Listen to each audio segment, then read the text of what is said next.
Alright, and we're back for another riveting video of this finishing touches. Okay. Which by that I mean basically redoing the whole thing.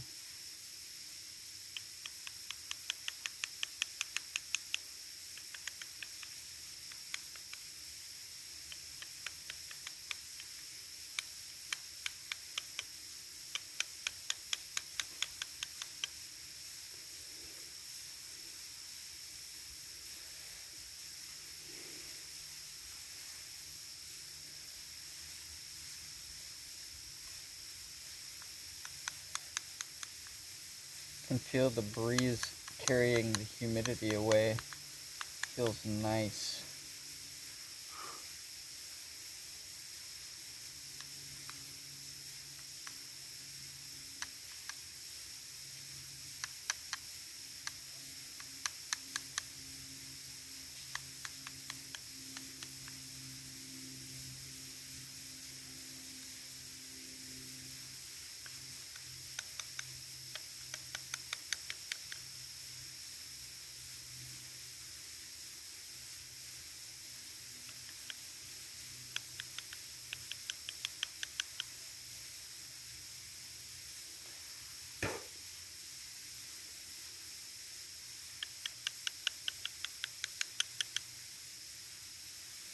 And there was a little bit of a chip right there.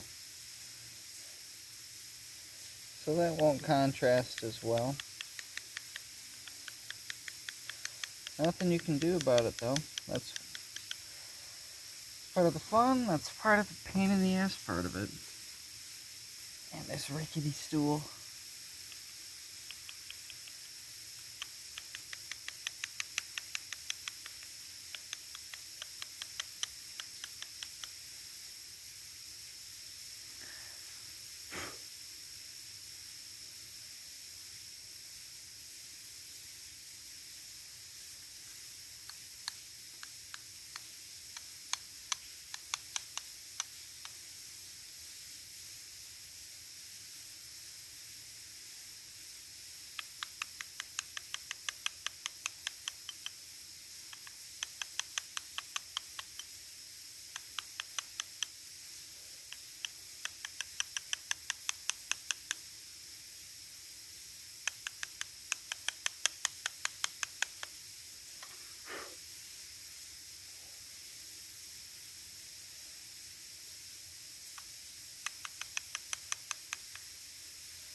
Oh, should do it for that spot.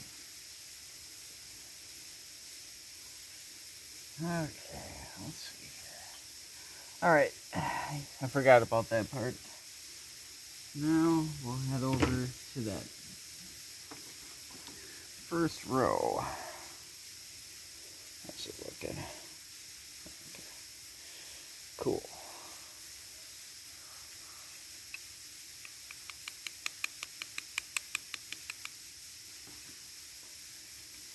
And I don't even know if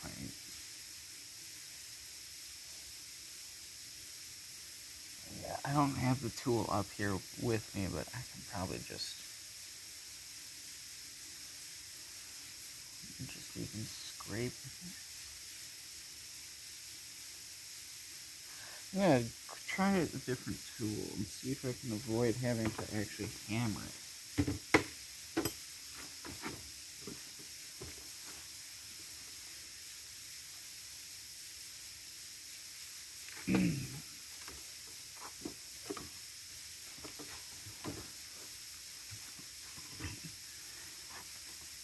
Thank you, mother-in-law, for the carving kit.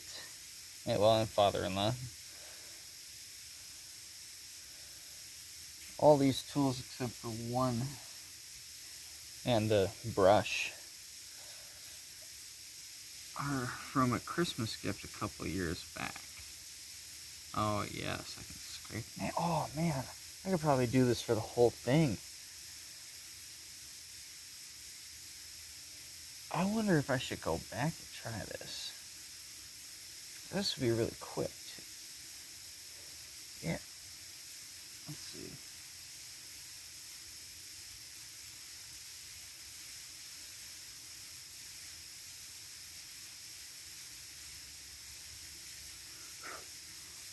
Actually, you know what? I don't need to do that now. I can do that real quick on the days that I'm painting. That'll be good.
Well, I can't tell if that looks clear to you.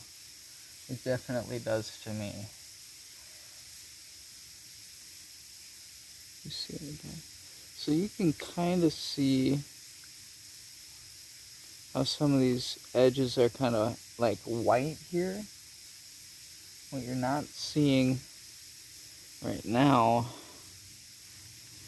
is, let's take you off. I'll show you. Let's see here. So you see how the lines there, so look at the ones I just did. See how like nice and clean they are? Now look at,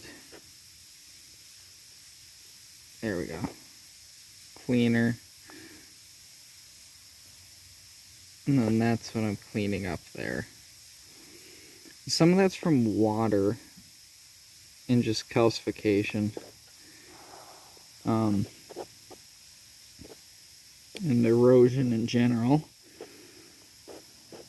And so what I'm trying to do is use that as an opportunity, because it weakens an area to the point where it doesn't require as much brutal force to widen it. So I can widen the track of the runes and make it easier to paint and more bold without having to risk some of that surface fracturing.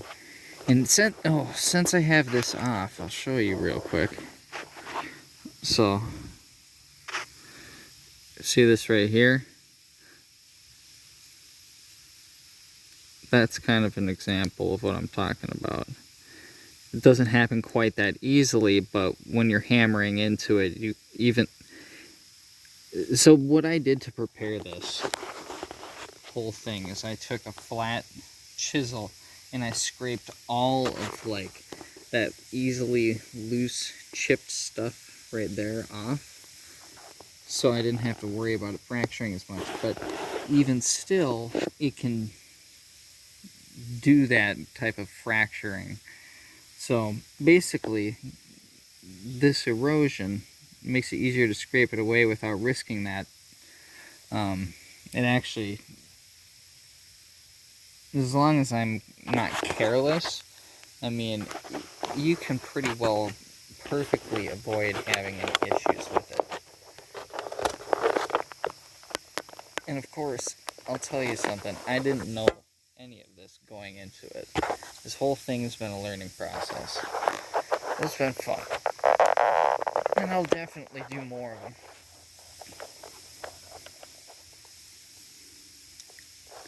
I feel like this thing should sit on here a little bit tighter. There we go. Come on. Yeah.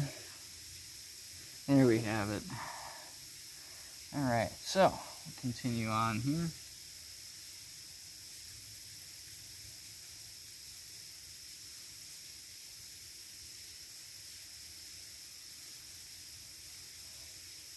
So what I do,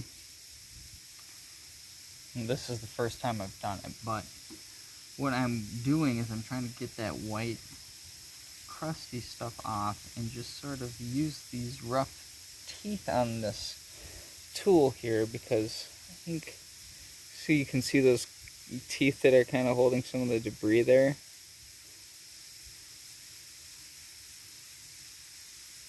Yeah. I'm using that to kind of scrape that off and widen it just a little bit.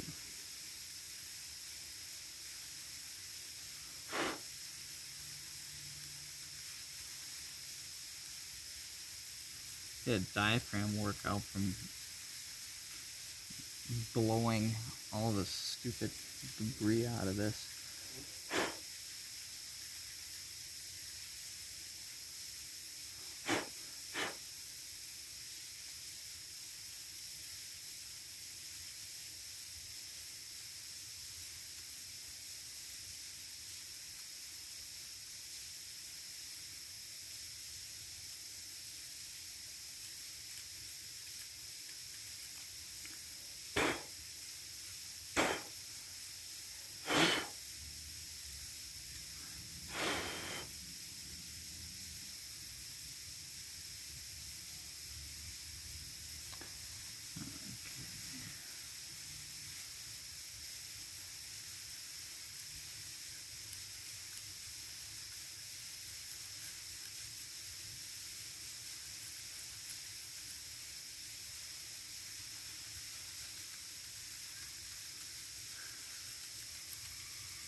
Yep, and I'm learning to put a little more into this. And you can safely go quicker. Wow, That is nifty.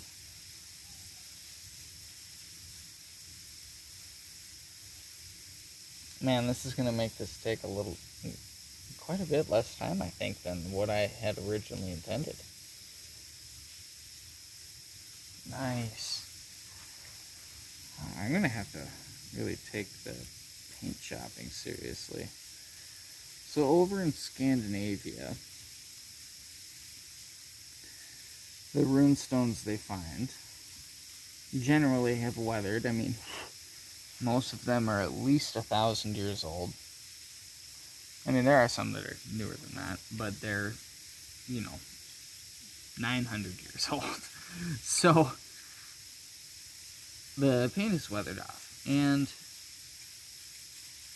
what they do, there's a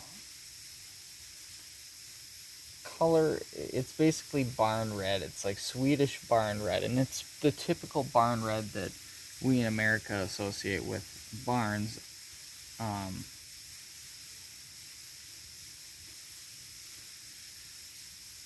Because, there's a lot of Swedes and Northern Europeans in the Midwest where there are a lot of barns, or were a lot of barns.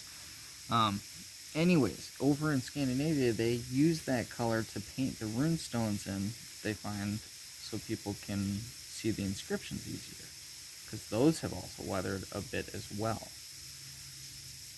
And what I intend to do is keep it as accurate as I can and paint it in here. Now, this project isn't somewhere where people will, if they're adventurous enough to make their way out here. You have to climb down a reasonably steep bluff to get here, or walk a very long way on some uneven and pretty heavily sloped and heavily, underbrush or just thicket growth that it's not easy to get here, but people will find this. And I guess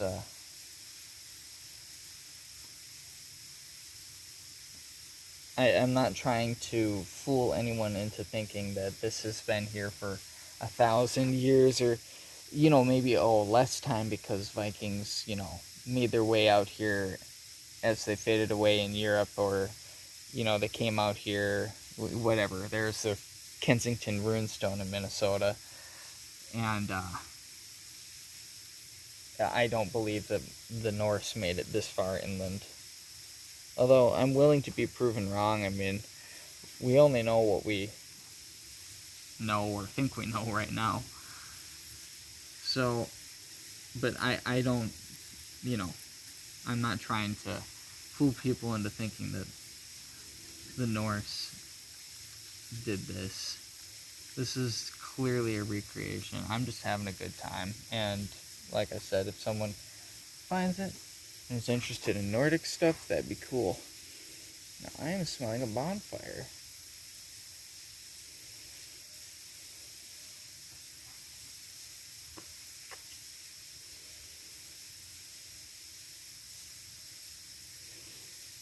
I wonder where that's coming from.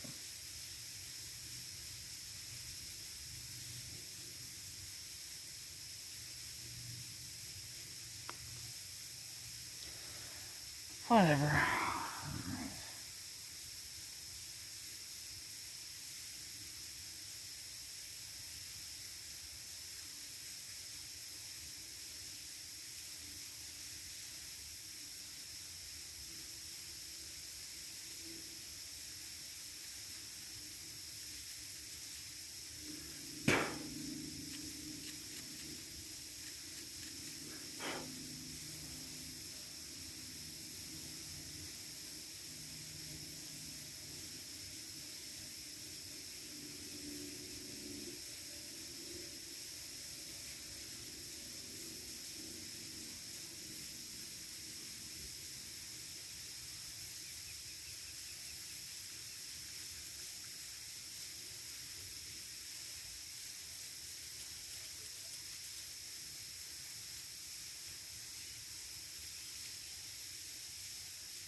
I hear people on boats, but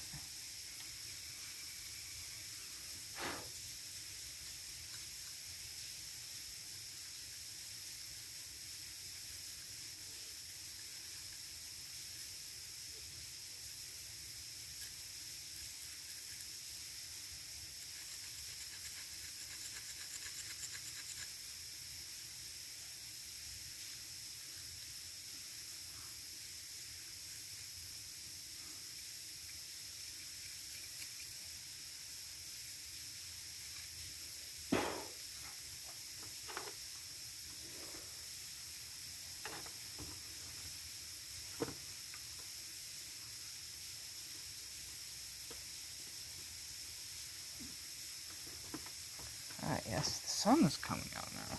Nice.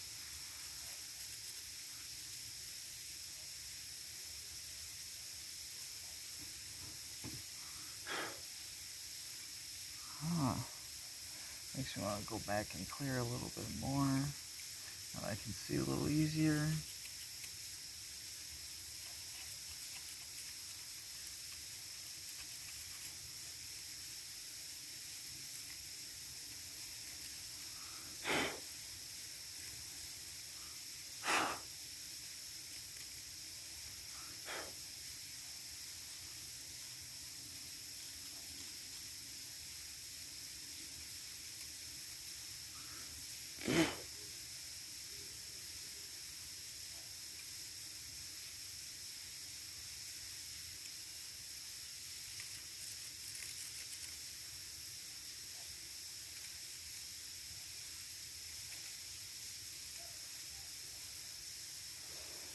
There's definitely a fire blowing in this direction.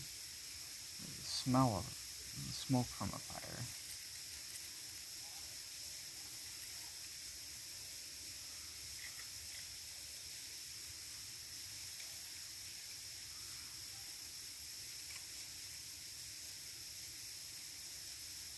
Where is it? Where's the fire?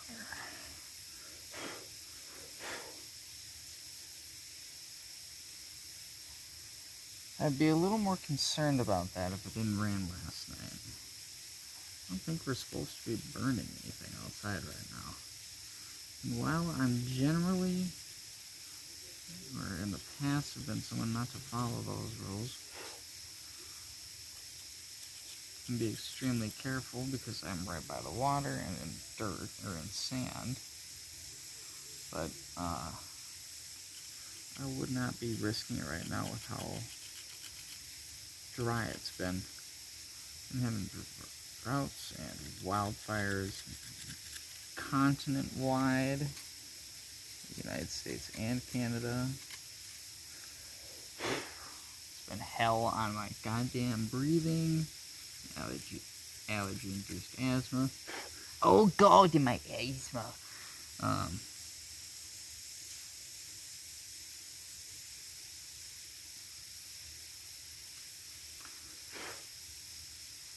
How's that looking? It's looking pretty good, I think.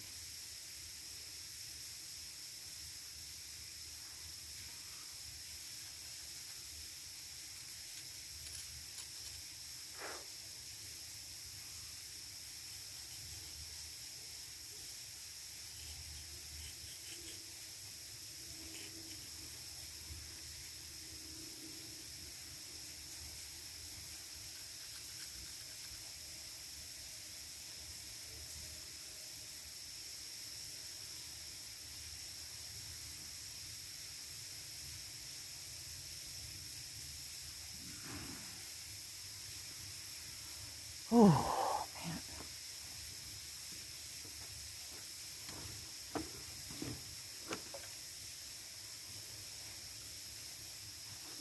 I need to step down and take a breather. It's kind of tiring standing on here.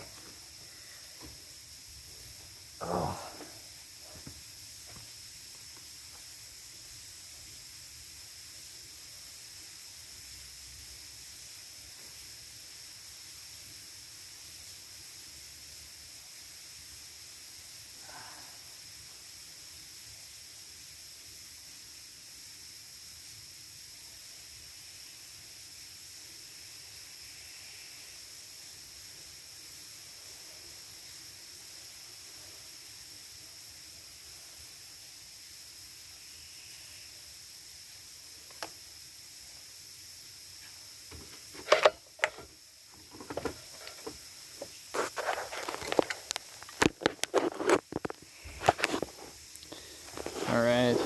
give you a little tour of the area. So you look down there, you can kind of see waterfall back over there.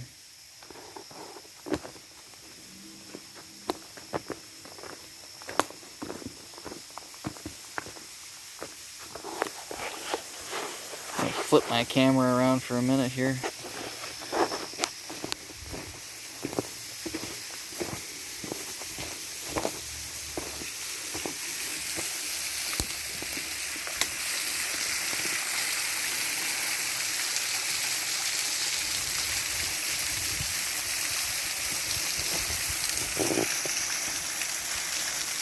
It's not a big waterfall, but it makes noise, and it's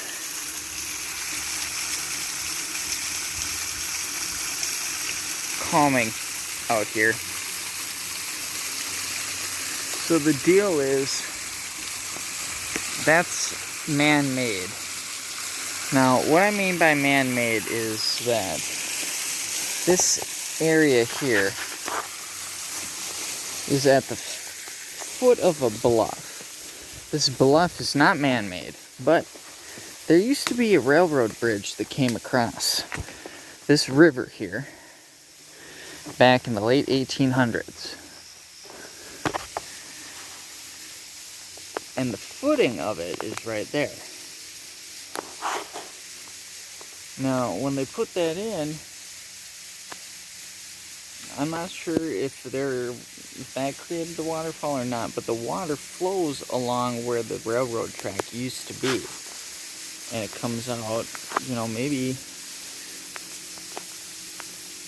3 to 5 yards away from where the track was. And that's the steep hill there. This isn't doing it justice, but you have to climb down that and then get down here. Anyways, and the old bridge pilings are still off there in the distance. I think there's 11 or 13 of them that go across the river here. But the reason they took that bridge out is that it came into the valley at about 80 feet above the water line. So the track was supposed to head north, and it did. But the problem was the track was going uphill at too steep of an incline, and a lot of times trains would get stuck. These trains back in the day weren't anywhere near as powerful as they are now. So they would get stuck, and they would have to send more trains from the other side to give it a push from the rear to get back up the valley. Well, that was a pain in the ass. So what did they do? They went about a half a mile north, and they built a bridge at the high point across the St. Croix River. And now, even to this day, they still send railroad cars and freight across there. But now, with that new bridge, even though the bridge is like, I want to say it was finished in 1916. So, you know, it's 105 years old, essentially.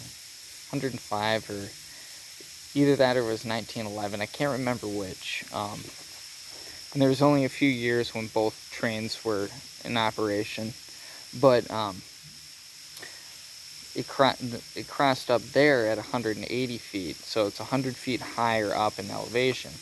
But they didn't have to send extra cars to put and keep pushing stalled out trains. So eventually they tore this one down, and there's some old town ruins up there. There's some sort of big, like, it's some big building that was built with river limestone as like a foundation for the walls and whatnot. And there's some old, what look to either be small cabins or possibly like chicken coops. I think they were cabins, so. But they're like single living quarters, like one. I mean, I don't know. They might be 8 feet by 10 feet tops, but they're up there. But this area just kind of fell into ruin. So head on back. Flip you around again. So we head down this way to where I'm doing my work. And we're up here. So that's the whole thing there. And the whole inscription is done. But I'm finishing it up. And you can see the runes, like I said at the bottom, get bigger. And there's far less of the chipping. Although there is still some. And I did have to do some over here in order to fit the rest of the line in there. And I did some down there because I thought I was going to need some as well, and then I didn't, so I decided don't do that until you know you need to. So I didn't end up doing it there, and look, I didn't need it. But that's where we're at. Get you back up here.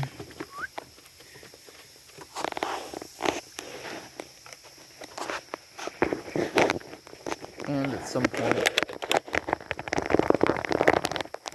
in one of the further videos, or in the last one, I'll go through and I'll say the Old Norse out loud for you in case you want to hear it. But it shall not be this day. Comment if you know who said that line and what movie.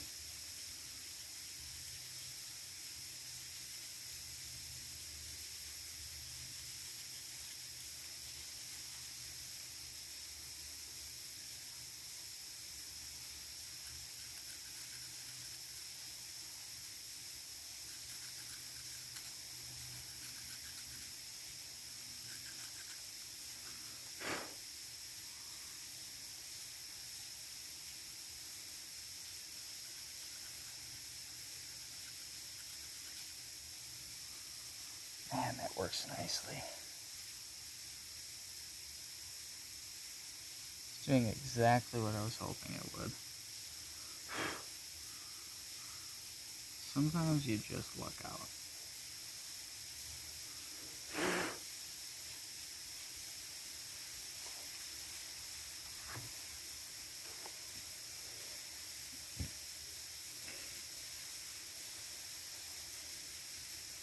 I'm surprised I can't see the people making those noises. I don't know that you can hear them or not, but there's people down there, and they're close. And I cannot see them because everything is as grown as it's going to be at this time of year. High summer.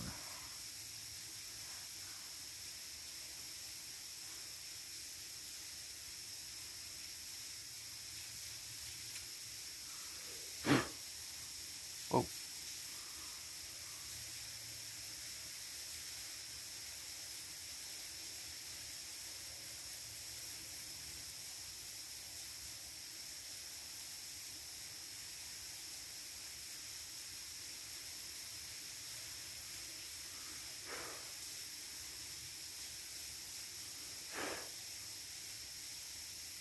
It just goes to show you can still have a little bit of fracturing like I did right there, even with this tool. You still got to be careful. But it's still far less impacting and far less chance of it happening.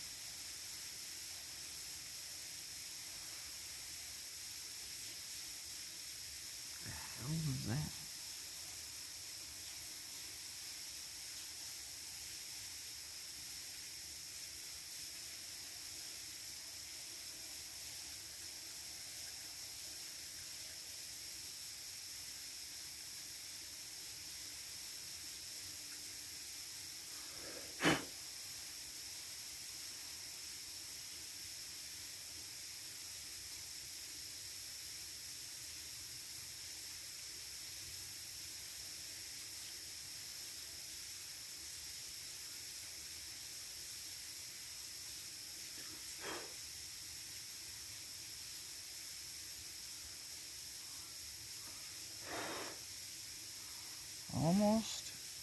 got that first line done.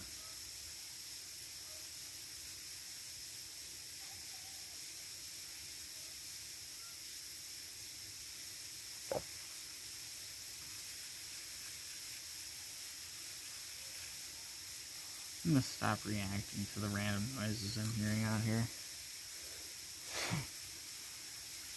The random people, I should say. Nothing odd, no odd animal noises. No bears this time. I had to look the other way before I said that. My luck.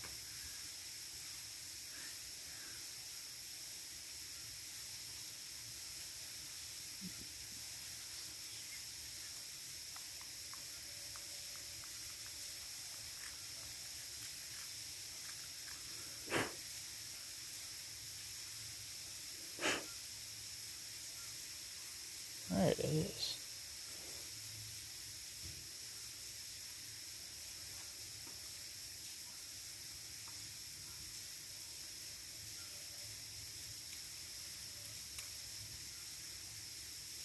Oh, I did that.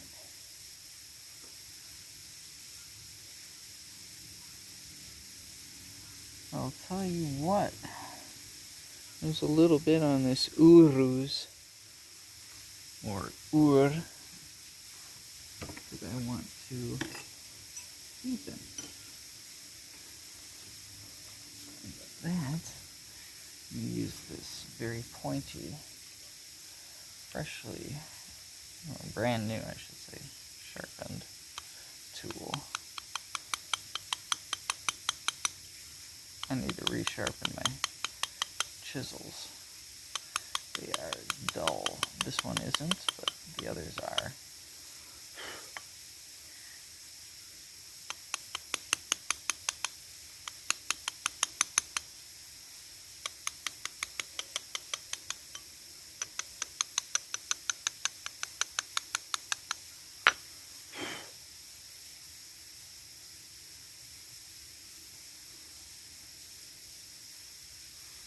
Just a little bit out of this one too, maybe.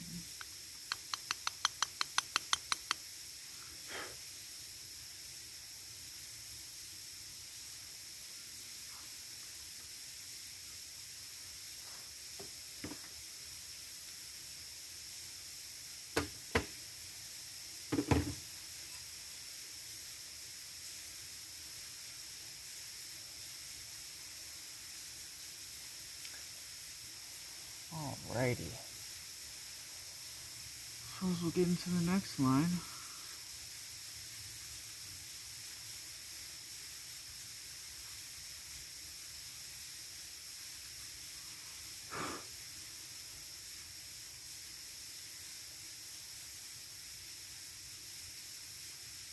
Actually, you know what? I'm going to cut it here. That's good enough. There will be more.